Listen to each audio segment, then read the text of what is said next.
Good day, all. So it's been a while since I've actually done a tech video or anything related on the computer, so I figured I would give my impressions on Windows 8 after 2 months of using it. So I'm just going to power this up. It doesn't boot up as fast as I would like on this computer. Well, this one's been hanging around here for years. It's a Core 2 Quad, 2.33 gigahertz, 8 gigs DDR2 RAM, so it's not, necessarily completely weak, but it's, not powerful, but it does what I want it to do. So here we'll just take a look as Windows boots up. So there's my start screen. Probably the first version of Windows that doesn't actually identify itself when booting up, but whatever. So when we open it up right here, and I've got two monitors, but if you're just using a single monitor, it will boot into the start screen, which, well, a lot of people hate. I don't know, I can kind of take it or leave it. I didn't actually pay, and then, yeah, and if you have the desktop on when you turn the computer off, then it will automatically boot back into the desktop. But with this one, I didn't actually pay full price. When I got my laptop, I got a video of that earlier. There was the deal for the upgrade to Windows 8 Pro for $15, and I wasn't going to put it on my laptop, but when I looked at the terms, I realized I didn't actually have to put it on there. I could put it on any computer I wanted as long as I had the proof of purchase and all that. So I decided to give it a spin on my desktop. There's monitor number 2. And see what I think. I probably wouldn't have paid more than $15 if I didn't have that deal. I just wouldn't have bought it, period. But I figured for $15, sort of worth it to give it a try. So first we'll go back into, and yeah, there's an issue with Zone Alarm tray driver, which I gotta fix, but whatever.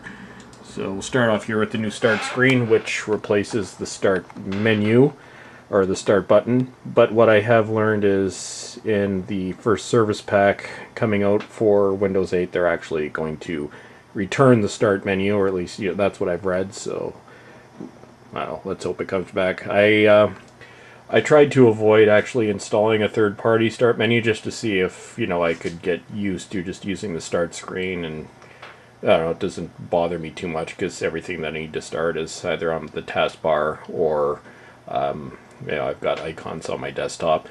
But you can actually, if you have dual monitors, you can have the desktop and the start screen at the same time, or just reverse them, so it makes it a little bit easier, but it's a little bit more frustrating, I guess you could say, if you're just a basic user using a single monitor.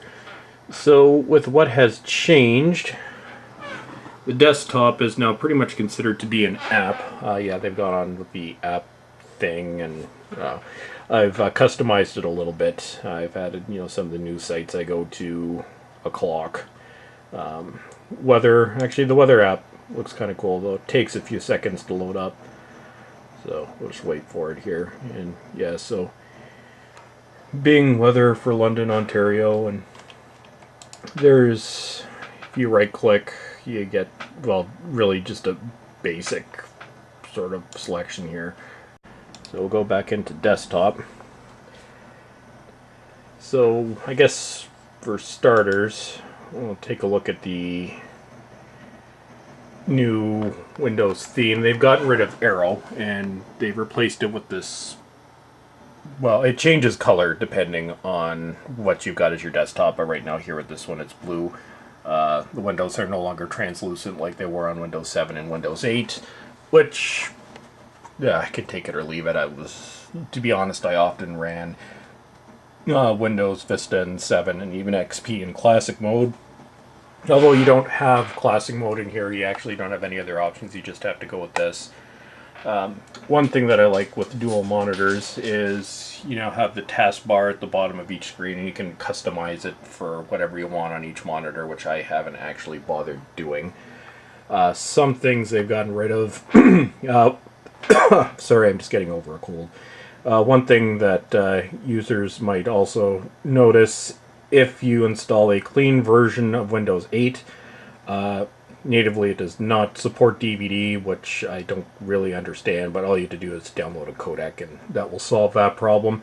Other odd things that they've removed, they took out the calculator, which I just happened to notice the other day. And you can obviously install a calculator if you want, but it's just like, kind of a basic tool like that. I don't get why they would have removed it, although apparently the calculator is coming back with the next system update. I installed a calculator app, which if I can find it on here,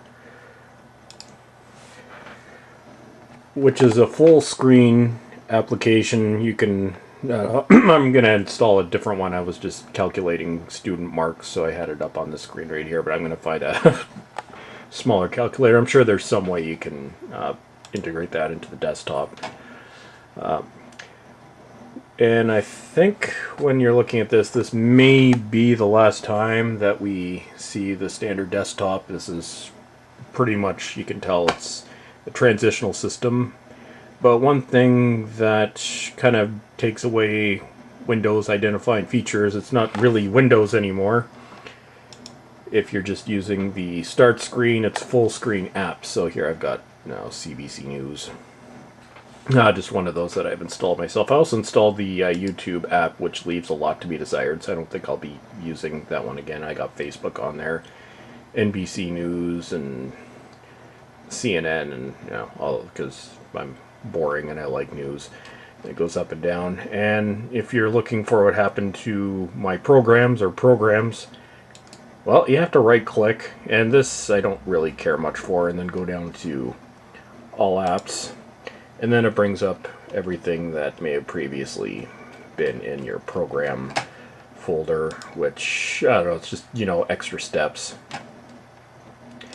They've redesigned a few things. Windows Explorer now kind of has the ribbon that originally started with Microsoft Office 2007, which they've kept with everything. It's no, there goes my cough again. It's, I don't know, it's Windows Explorer. One thing that took me forever to figure out when I first started this, because I didn't want to look at any directions or anything, I just wanted to see if I could figure out myself, figure out what the hell they did with the control panel.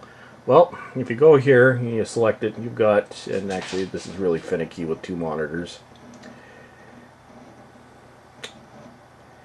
Go up to Settings, and then you've got the control panel.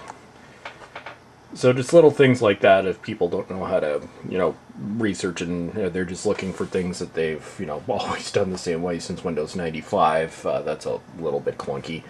One thing, they have redesigned the task manager, and I'm just going to put this down here for a second. Oh, there's my stack of CDs.